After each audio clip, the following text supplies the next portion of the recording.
Fighting intensified in the Sudanese capital Khartoum between the warring military factions right after the expiry of the ceasefire agreement, which was brokered by Saudi Arabia and the United States.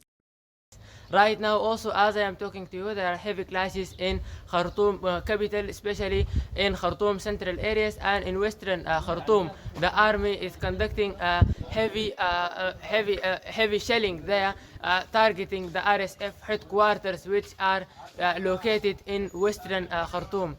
As the truce expired on Saturday evening, Saudi Arabia and the United States carried on efforts to engage with delegations from both Sudanese conflicting sides who remain in Jeddah to implement a new ceasefire agreement and stop hostilities.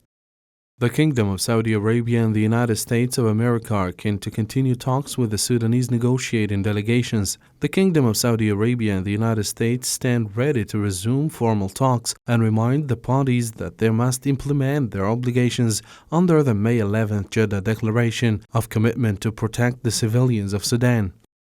The Sudanese army affirmed in a statement its commitment to return to the negotiation track and urged the Saudi American mediation to continue its efforts to persuade the other party not to breach the truce again.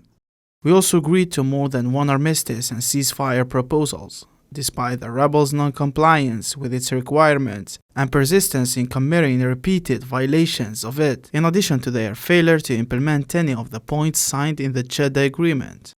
The recent clashes resulted in several deaths and injuries after the end of a truce that was supposed to last for 5 days. The deadly conflict has triggered a major humanitarian crisis in which more than 1 million people have been displaced within the country and caused 400,000 to flee into neighboring states. It also threatens to destabilize the region as a whole.